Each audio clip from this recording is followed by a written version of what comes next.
Bom dia a todos. Good morning. É com grande alegria. It's a pleasure to welcome you all to Brazil-Africa Forum 2023. I would like to remind that we have a simultaneous translation and it's available outside. You can drop your document and get your device so you can enjoy better our sections.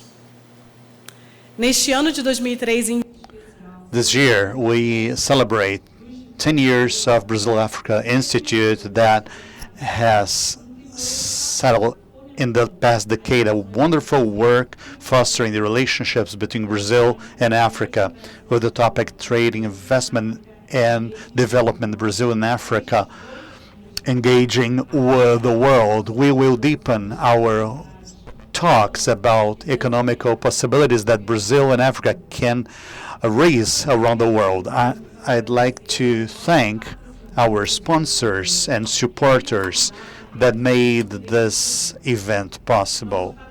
Our sponsors, Diamond, are African Development Bank Group, New Development Bank, Libya Iron Steel Company, Redland. Our platinum sponsors are Itaipu, Binational, Fomplata, Banco de Desenvolvimento, Victor, Kipnis, Rost, Zeferino, Agora, Dora Group, and also I'd like to thank for our supporters, the Foreign Affairs Ministry, Agro Ministry, in Europharma, SP Negócios, Reis Lawyers, and Crua Cosméticos.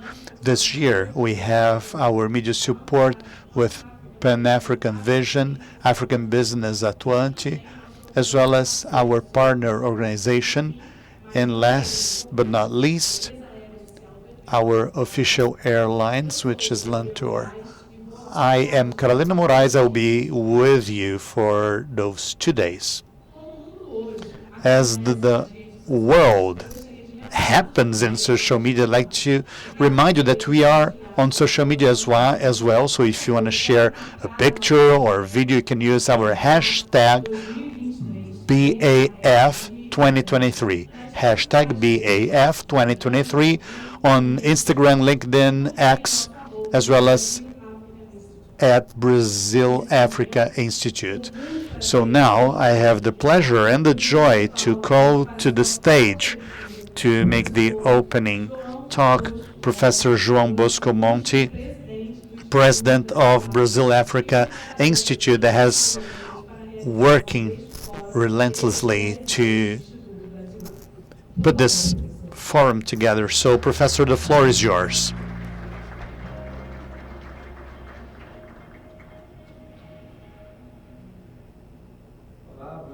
Good morning. Good morning. I could hear you better, so one more chance. Good morning.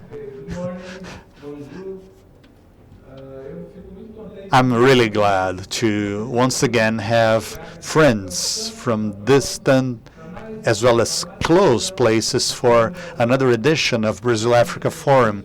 So this is the 11th edition of this event. So now I'd like to greet the ambassador and friend Celso Amorim that is with us. And he will speak to us in a way to encourage us as a country as well as Africa. So I'd like to greet another friend, Sheikh Al Nahyan, representing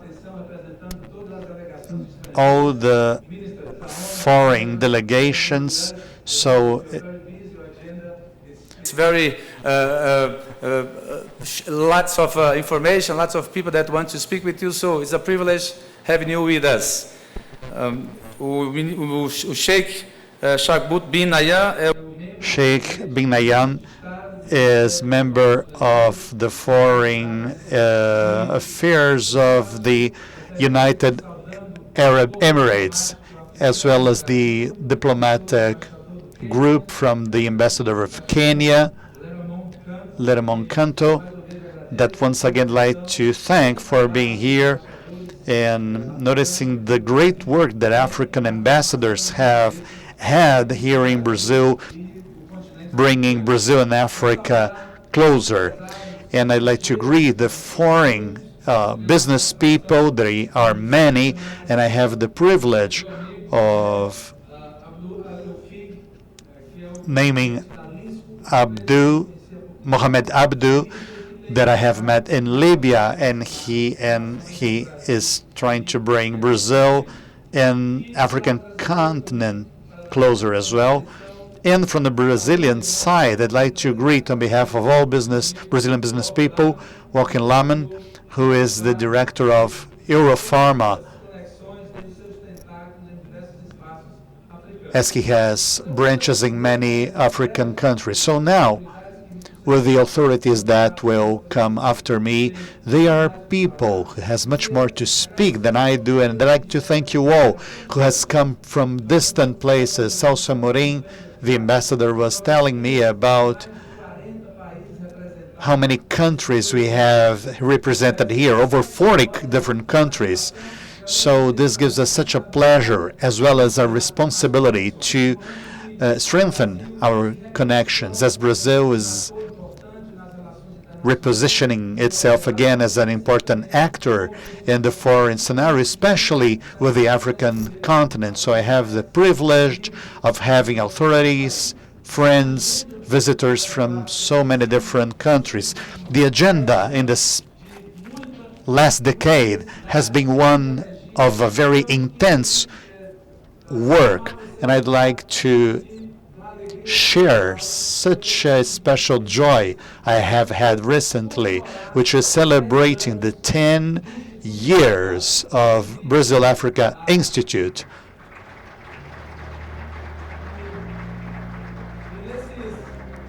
And throughout those 10 years, we had so many talks, and I have the privilege of seeing at this venue people who has participated with us in this agenda as we were celebrating 10 years. We were wondering how could we invite you to this party. In a very simple way, I decided to celebrate those 10 years of the anniversary of Brazil-Africa Institute, and I'd like to call my colleagues to come to the tables and give you a little gift of our joy and satisfaction to count on your support during this time. If you go back to the first days of activities of Brazil-Africa Institute, when I had the idea of starting this institute, we didn't know where we would go to, where we were heading to. So we were just like in a blind flight. We didn't know how the organization, such as ours, could find people, could talk to authorities, could raise awareness of governments and engage people, making Brazil to get closer to Africa. And I can recall that one of my inspirations was when in 2003, President Lula, in the beginning of his administration, he said his administration would prioritize the African continent. And I kept that in my mind. And then I started seeing some movements in 2004, 2005, 2006, and I remember that was the time to use that talk of our president to give our own contribution to make Brazil to get closer to the African continent. Brazil is different after 20 years. Our President Lula's administration is different from the beginning to what is now, but the feeling that we had in getting closer to Africa is the same, and it's even stronger. I can bear witness of many initiatives of Brazilian companies, some of them in a shy way, some others in a more intense way. They look at Africa with great expectations of enlarging their frontiers. And on the opposite side, I'd like to say that there is There must be a paradigm shift. We Brazilians have to value what we have, the precious we have on the other side of the Atlantic. There's a huge possibility of exchanging, and the African leaders now, they are eager to do businesses with Brazil, to get closer to our country, and we are really convinced that this is the time to do it. Brazil Africa Institute has the agenda of bringing authorities, business people, governments, and the civil society to this discussion, discussing topics that are very specific. In 2023, our topic is international commerce. So during those 2 days of our event, I'd like to encourage you all so we can have the freedom and boldness of making all the actions we can take to make them come true. Brazil Africa Institute, since the beginning, we want to present good ideas on both sides, and at the end of the day, to make those ideas to become concrete actions. So I'd like to call you all the participants of our 2 days of intense activities, to look for results, outcomes. We are here to talk, but also to listen to you all. So I hope that in this couple of days, we can bring new ideas, new initiatives that will be good for both sides, Brazil and Africa.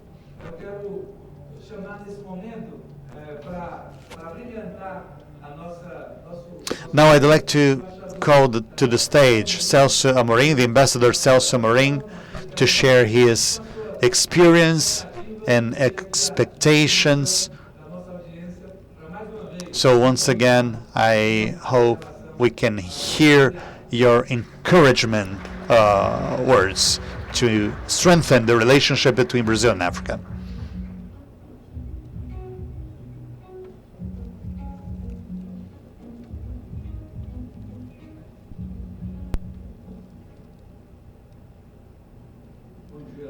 Good morning, you all. It's such an honor to address this group, greeting particularly João Bosco, that I met some 10 years ago. I cannot recall if it was when I left the Defense Ministry or in between the Foreign Affairs Ministry and the Defense Ministry. I don't know, but that was another, much more than a dream rather than a rational idea at that point. And I can say that because at that time, after serving Lula's administration, during the 8 years of Lula's administration from 2003 to 2010, the efforts that we had to engage business people in other sectors of the society. And today, we see, Ambassador Carlos Duarte, subsecretary that looks after this area, but the society that was ahead of the government with initiatives that tries to bring Brazil and Africa closer. It's important to have an event like that in such a severe moment that humankind is facing. The Minister of Foreign Affairs, Mauro Vieira, is in New York trying, again, to see if a resolution can be approved by the Security Council of the UN, not only to defend all those that are suffering in Gaza Strip and the Israeli people that has been suffering from this terrorist attack, but not only that, but also to defend the United Nations. So how can the United Nations be so without doing what they can in a situation like that. I can say I've been involved in diplomacy for over 60 years. I'm 82 now, so I have never seen such a severe condition in the world, even during the missile crisis in Cuba, where all of us were in danger or at risk. I think there wasn't this hatred, dissemination, such a polarization as severe as we have today. There was some kind of, within the irrationality of a nuclear war, there was some rationality in the way that the facts were going on. There was this red telephone to man, Kennedy and Khrushchev, and they came to an agreement. So we had a much more severe condition with two wars going on, and we see a weakened United Nations. So this is quite concerning to us all. So this somehow highlights the importance of this event. So when we see those threats in the world, the strategy, the threat of a bigger destruction ahead, and in the meanwhile, this event is an event of approximation. So I think Brazil and Africa, including the Latin America, but the event is Brazil, Africa, we have this friendship among people, among continents. That is the example we have to set and follow to ensure the security of mankind. I have presented a longer speech with several quotes or mentioning several events that happened in the past, but I decided not to read because I don't want to make this audience tired that want to hear about practical things in the future.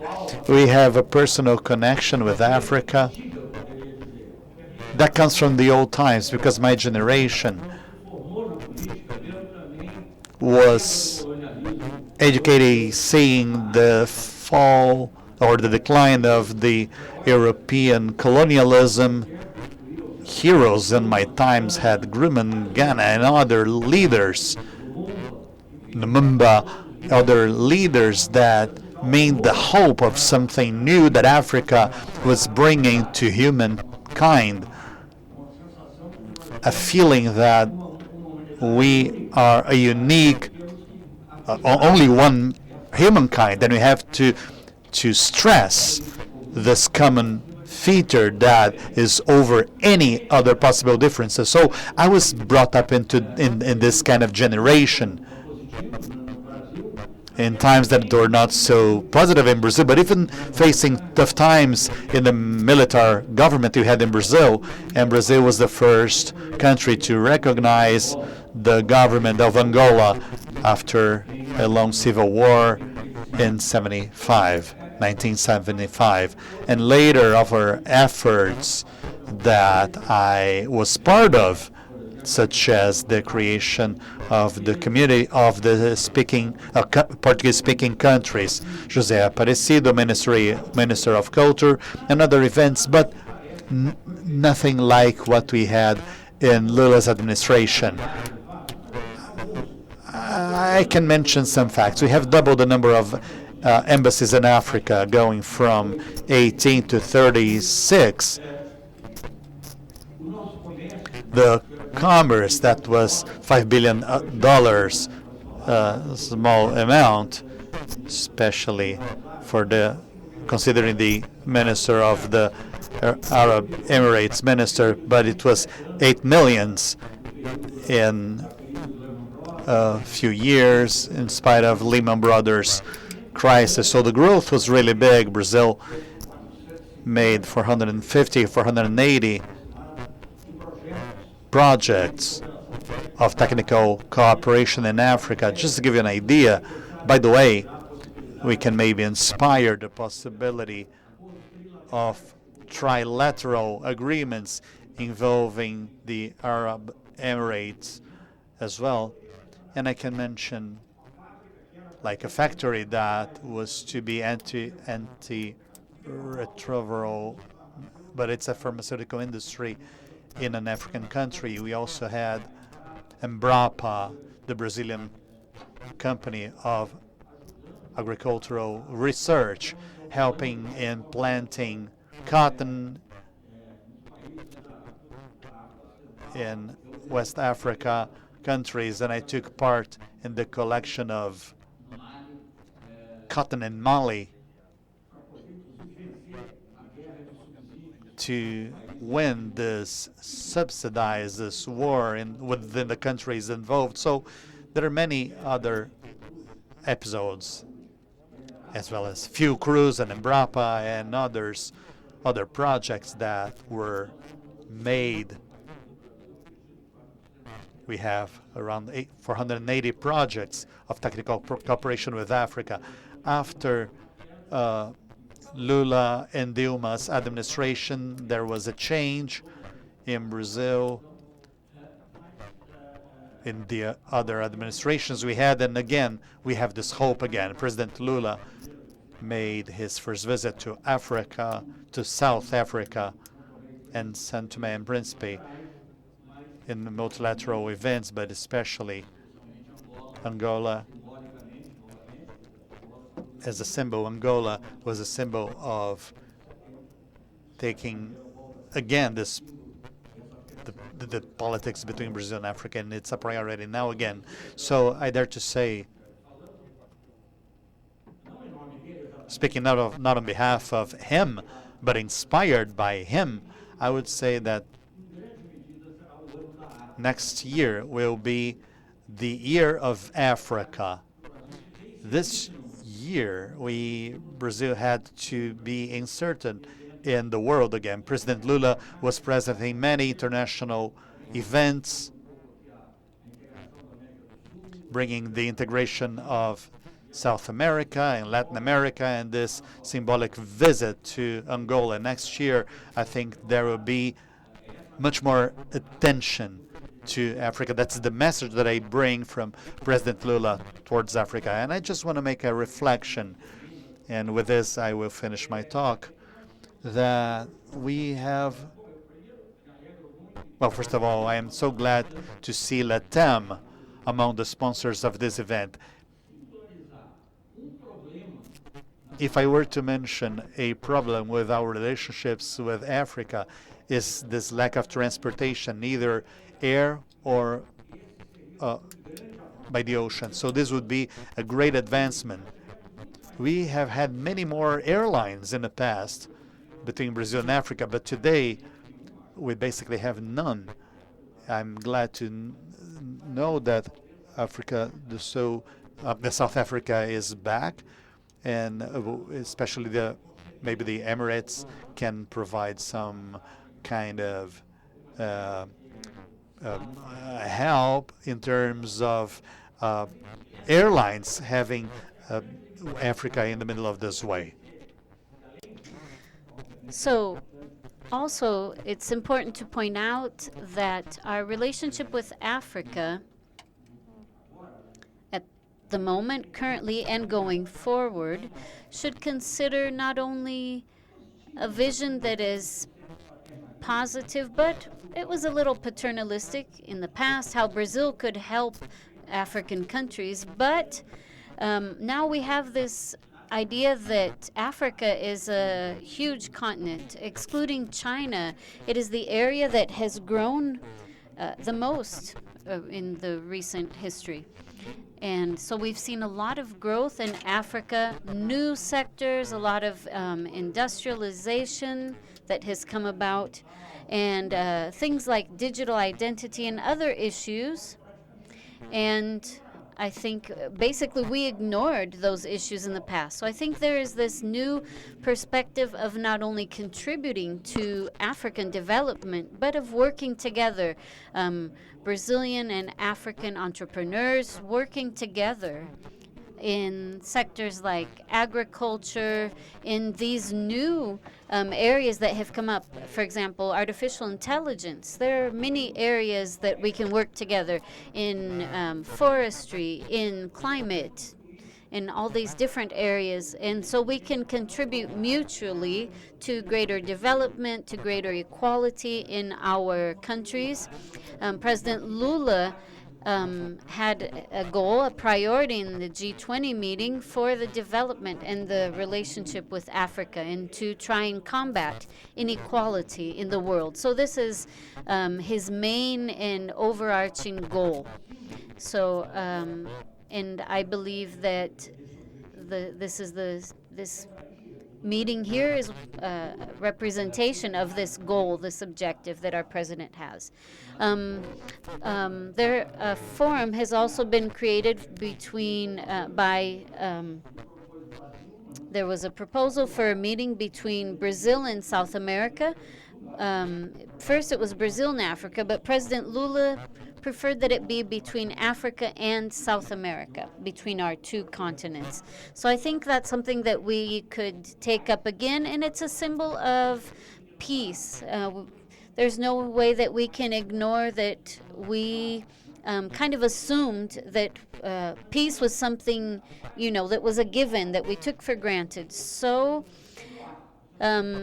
it's like the air we breathe. You only value it when you don't have it, when it's gone. So our goal is, and our mission is, to work for the development of our two continents, to reduce the inequalities, and also to live in a peaceful world. We need to respect the planet, respect nature, preserve our planet for future generations, and a large part of the youth, I don't know the statistics off the top of my head, but around 50% of the young people in the world will be living in Africa in the next 30 to 50 years. So we need to